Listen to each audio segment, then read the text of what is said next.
Takže zdar, máme tady farm vlog z jarní přípravy.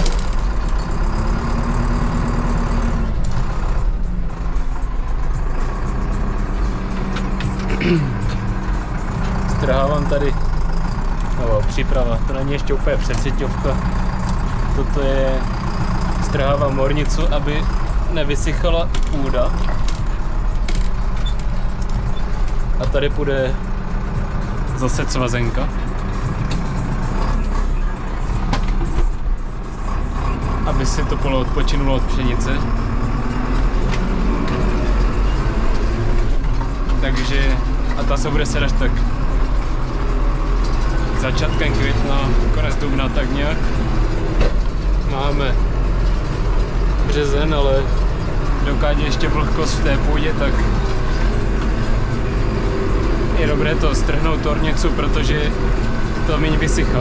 Když jsou kopce, slunko svítí a tak je větší odkryv té půdy. Takže to rychle vysychá. Takže aby se zadržela nějaká ta vlhkost, tak je lepší to srovnat. Jinak pokračuju tady po včerejšku. Včera jsem to dvakrát objel. Nádrž mi ukazovala pořád půlku nafty celý den. Tak jsem si řekl, že to radši změřím a zjistil jsem, že v nádrži skoro nic není. Takže jsem si dneska vzal na naftu a dodělávám to tady.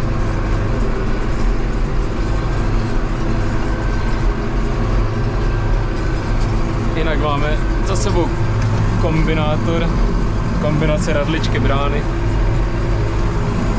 Myslím si, že i na ten první přejezd to dělá docela dost pěknou práci.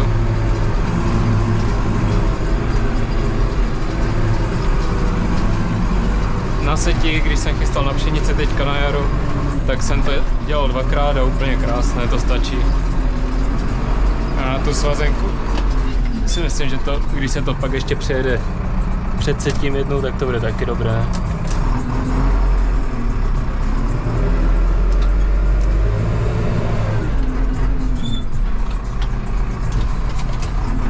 Jinak jezdím tady ze 124, protože jezdil bych se 117, ale opravujeme, je v dílně rozebraný motor, vytekla voda do oleja, ale vypadá to, že je rozežraná gumičky na válcu, že to Fridex rozežral. Zjistili jsme, že by tam správně asi Fridex neměl být naletý, totiž že jsou tam slabé ty gumičky. Že by tam měla být nějaká jiná chladicí kapalina, takže vyděláváme vložky ven, no. A tak s tímto se to taky dá, aspoň můžu sbírat kameně do úžice. Včera jsem nazbíral plnou úžicu kamenů.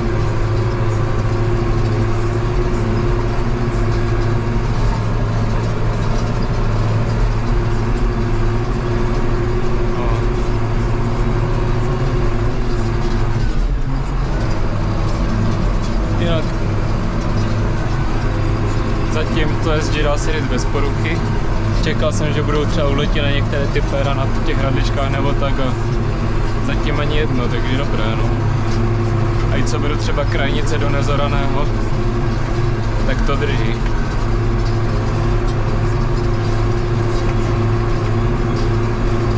Akorát jediná nevýhoda, že se s tím nedá jezdit do zatáček, točit se s tím.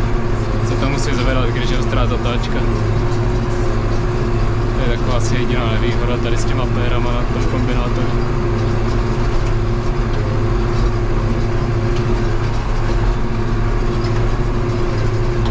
Tak tady na traktoře si dělal přes zimu násobiče celé. To tam bylo jakési spálené, všecko možné, druhý násobič nejel, takže se to dělalo. Celé nové se to dávalo, teď už to funguje jak když to bylo nové.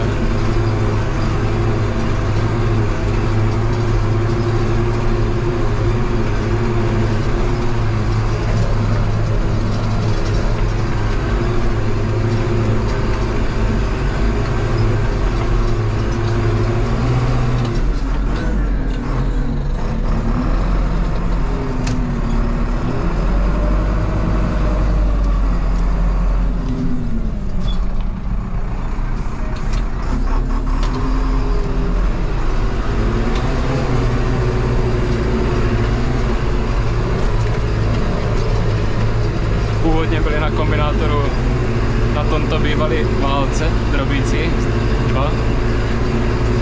Ale tady to je na nějaké také sypké půdy a tak. Tady jsou ty brány zatím ještě úplně ideální, že to pěkně rozvláčí zatím. Sice je to celé těžší, ale tak to je... Traktor na to je, takže to je v pohodě.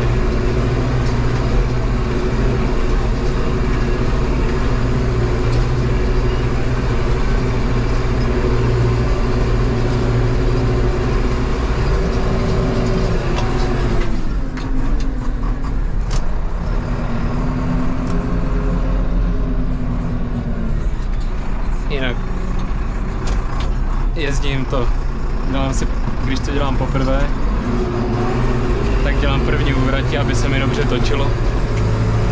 Tak když jsem to dělal třeba na pšenici 2krát, tak pak úvratí až nakonec.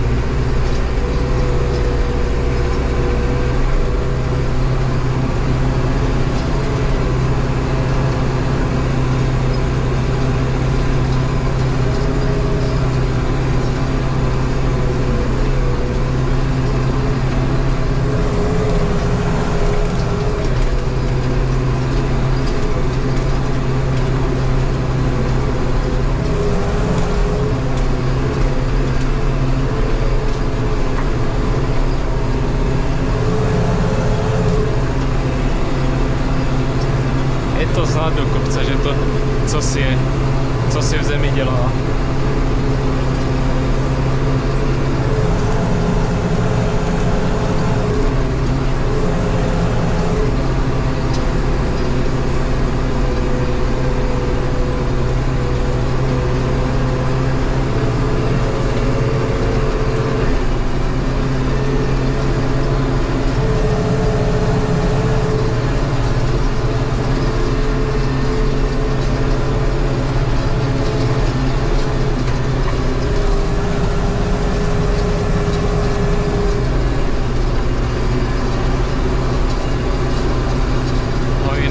Letos to bude také horší, si myslím, s přihnojováním, protože ledek cena samozřejmě nahoru, jak je drahá ropa, že? Takže asi bude přihnojování trochu chudší. Naštěstí loni byla úroda docela dost veliká, takže není potřeba to nějak hrotit moc.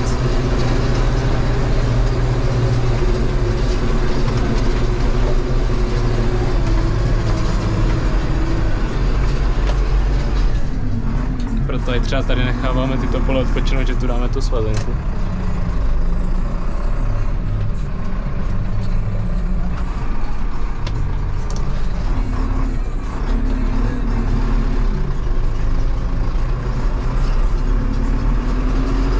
Akorát čtyřválet je takový, než se to rozjede.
Co říct jinak? Co nového, co není nového. Spíš není nepustí nic nového.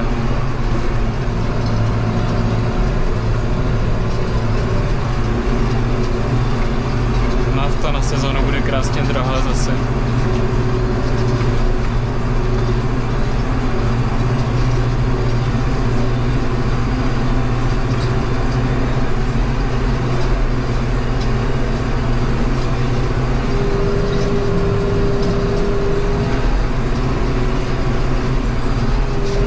Jinak na kombinátoru by bylo nejlepší mít ještě asi mezi mezi radličky a brány nebo někde ještě mít cvikovou desku, aby to krásně dorovnávalo ještě.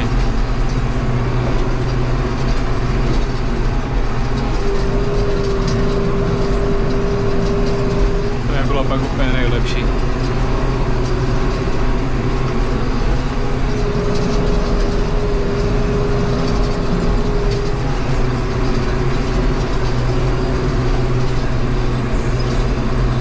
Jak je to v sedmeráku, třeba tady to bylo sedmerákem pod výtákem Orona, tak on dělá takové, jsou tam široké brázdy hrozně, protože máme na traktoře na Litfaru široké kola a na to má menší radlice, jak je to pod výták, takže to úplně nedohodí tu brázdu.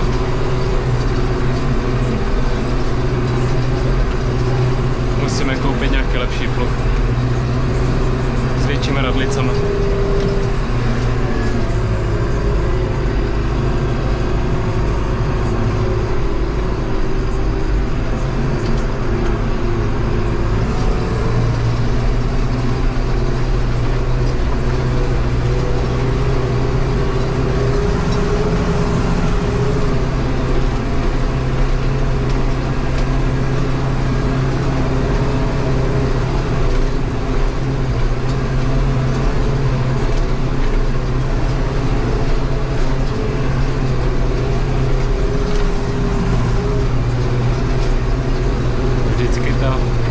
Co je nejhorší, to skáče, to je.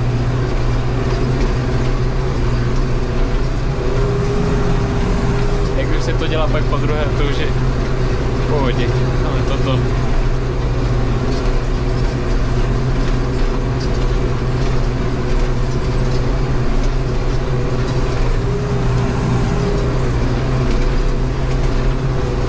A ještě do kopce.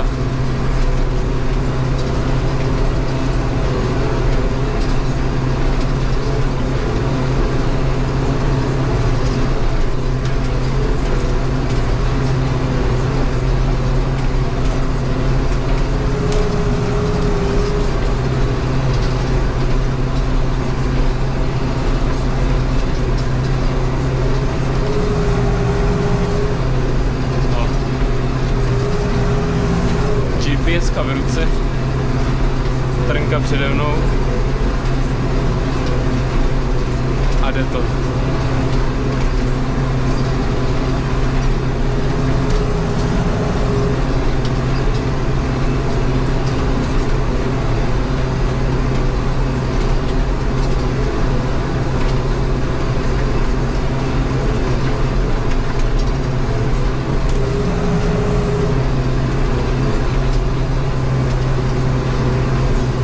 Se začíná pěkně oteplovat.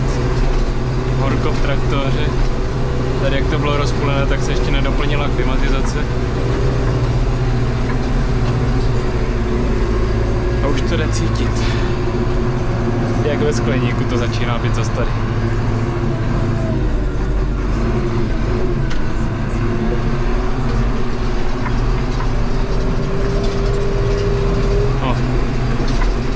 Myslím, to ukončím.